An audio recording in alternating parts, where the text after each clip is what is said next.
Вітаю всіх на моєму каналі партнерських новин та міжнародної аналітики. Сьогодні хотів би поговорити з вами про тристоронні американо-російсько-українські перемовини та перспективи їх продовження тільки вже у двосторонньому російсько-українському форматі. Можливо, трохи з запізненням, але актуальність цього питання вона ще не зникне. Фокус хочу зробити не стільки на результатах цих перемовин, а скільки на їх практичному значенні для пошуку дипломатичних шляхів припинення активної збройної фази російсько-української війни у її теперішньому стані ескалації. Тобто, чого ж нам варто очікувати, а на що марно сподіватися від чергової зустрічі делегацій Києва та Москви в Абу-Дабі, анонсованої на початок наступного місяця. Щоб дізнатися більше про це все, та не тільки, підписуйтесь на мій канал партнерських новин, а також ставте лайки для більш активного просування якісного україномовного контенту в мережі. І так, пройшов перший раунд тристоронніх перемовин в Абу-Дабі. Організований він був досить оперативно, ніби по команді, на яку досить дружно зреагували без зайвих вагань у Києві та Москві, причому кожен зі своїм підходом та розрахунком. На що ж, можливо, розраховував Київ? По-перше, використати ці перемовини як можливість показати Вашингтону на практиці ступінь готовності Кремля до будь-яких поступок на складному шляху мирного врегулювання конфлікту. По-друге, продемонструвати власне бажання та політичну волю до мирного врегулювання, а також готовність до певних компромісів, які стосуються найбільш складних питань, у тому числі щодо обміну територій, Запорізької атомної електростанції, гарантій безпеки та припинення вогню загалом. По-третє, показати те, на що навряд чи вдасться погодитися. Тобто все робилося у рамках досягнення головної мети – припинення активної фази збройного протистояння. Чи вдалося цього досягти? Значного практичного результату поки немає. Мова йде про те, що буде після припинення вогню. А про саме припинення вогню поки мова не йде. Напрацювання на перспективу робляться, вони безумовно потрібні. Але це не те, що потрібно вирішити зараз.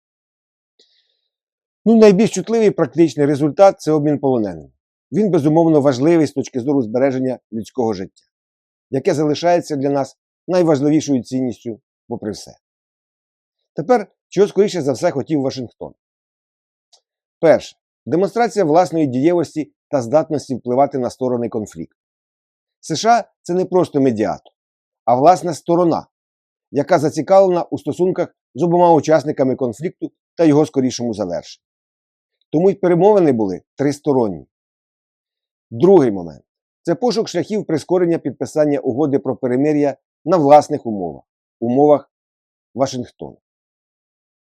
Все націлено на досягнення власних інтересів, як самого Трампа, так і його команди.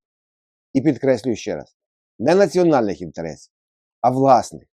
Все це відповідає так званій неороялістичній концепції, в яку найкраще вписуються всі зовнішньополітичні процеси, свідками яких ми з вами являємось. Про цю концепцію я вже говорив у своїх попередніх відео, які ви знайдете на моєму каналі. Чи виправдалися надії Трампа? Частково так. Демонстрація впливу вона відбулася. Зроблено певні кроки у просуванні власних інтересів у вигляді запропонованих торгів для отримання можливої вигоди сторонами від перемир'я. Для Росії це майбутній двосторонній бізнес-проект. Для України – кошти на відбудову та гарантії безпеки. Самі Сполучені Штати визначили обриси власної ролі у майбутньому мирному процесі. Це моніторинг та контроль за припиненням бойових дій і гарантування дієвої безпеки. Які ж були можливі плани для Москви? Перше. Це, мабуть, підіграти Вашингтону у реалізації його мирних планів, які вкладаються у канву російського розуміння миру як такого. Далі. Вчергове продемонструвати свою відданість так званому духу Анкоріджу, який кружляє над Донбасом та сягає тепер і Аравійського півострова. Політичне врегулювання, воно відходить для росіян на другий план, чи навіть далі. Технічні аспекти винесено на передній план навпаки. Тобто Москва зацікавлена в процесі, а не його результаті. Політика дає результат, а техніка, технічні аспекти, вони показують процес. І в чергове, це демонстрація сили та тиску на Київ. Не пошук шляхів компромісу, а застосування примусу. На власних умовах, ніби ми вже все програли і стали переможеними. Росіяни, як і американці, також активно інкорпорують власні бізнес-інтереси у процес мирних перемовин. Хочуть послаблення санкційного тиску перш за все. Ну і шукають шпарини для використання заморожених активів у власних цілях. Вони також живуть неороялізмом, як і Сполучені Штати.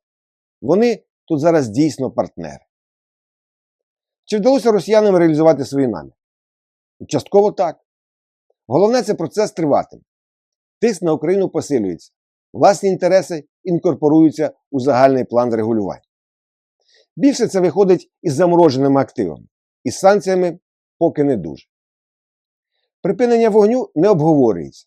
Ставка робиться на поле бою та поступове повзуче просування російських військ. Путін зупинятися він не збирається.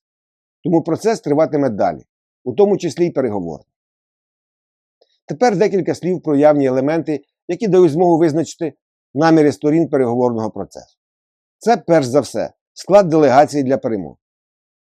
Наш склад делегації відрізнявся від російської, відповідно до вказаних вище намірів.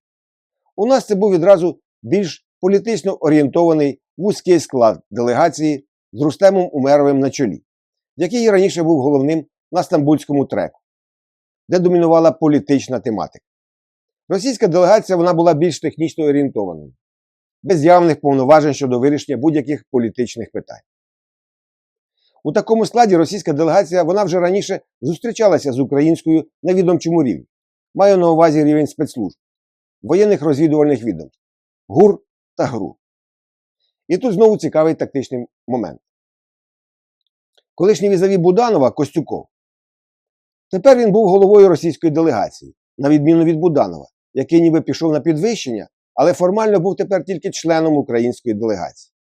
Думаю, такий крок росіяни зробили навмисно, щоб принизити роль Буданова, якого вони, м'яко кажучи, недолюблюють.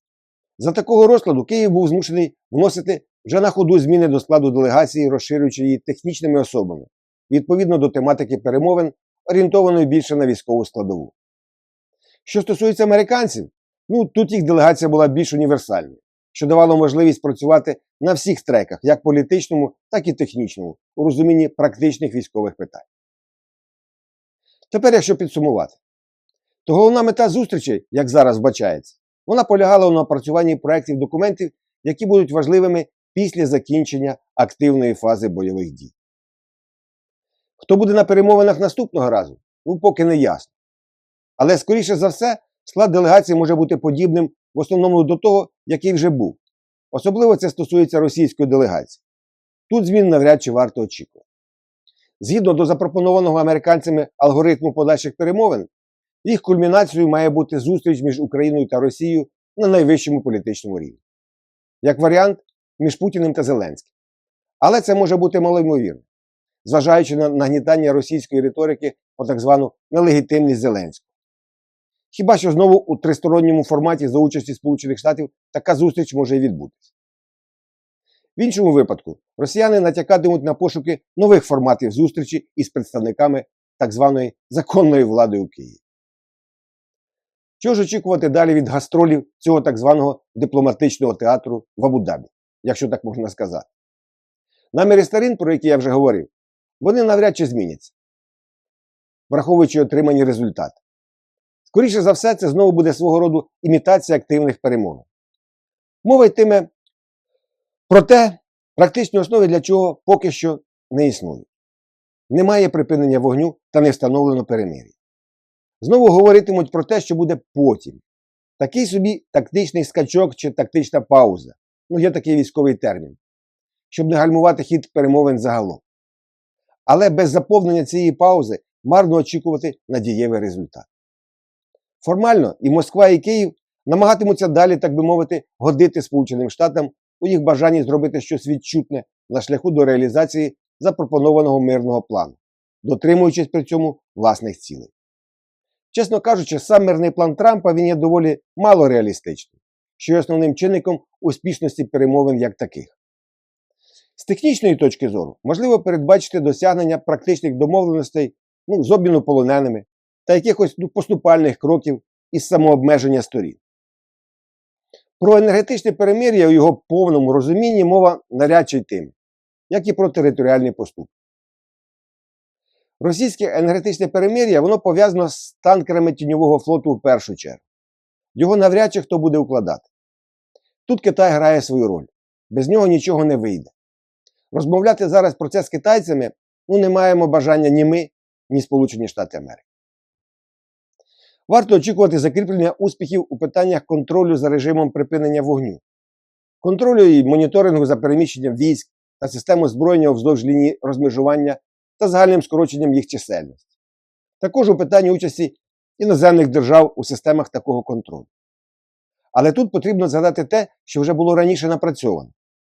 Врахувати досвід створення та роботи в Україні спеціальної моніторингової місії Організації з безпеки та співробітництва в Європі та спільного центру з контролю та координації питань припинення вогню та стабілізації лінії розмежування. Все це потрібно для того, щоб знову не наступити на ті самі граблі, як кажуть. Росіяни багато чого беруть за кальку з того, що вже було, і було їм вигідно.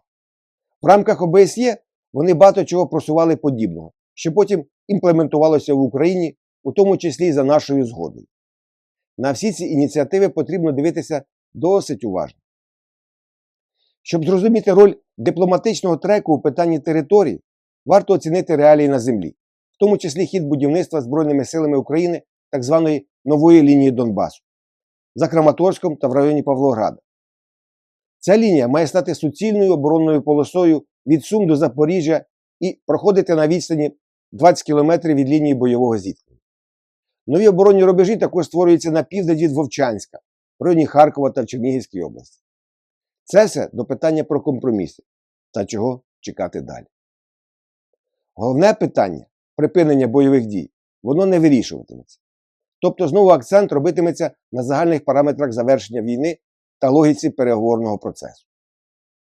Політичні аспекти домовленості поки залишаються за дужками, у тому числі й те, що стосується залучення Ради миру Трампа. На цьому фоні з'являється інформація про ніби бажання росіян відновити перемовини в Туреччині, які були зупинені у 2025 році по нашій ініціативі. Тут було більше політичного треку. Але це все здійснювалося за рамками зусиль Сполучених Штатів та при турецькому посередництві. А Сполучені Штати такий варіант зараз, він не дуже їх задовольняє. Турецький варіант він більш двосторонній. Росіяни хочуть взяти тут ініціативу у свої руки на двосторонньому рівні. Чи будуть росіяни більше тиснути на двосторонній формат, поки що не зрозуміло. Можливо, навіть спробують привабити нас збільшенням політичної складової. Час покаже. Поки маємо те, що маємо, як каже відома всім крилата фраза. Дякую за увагу. Мирного нам з вами неба та тепла в оселях. До нових зустрічей на моєму каналі.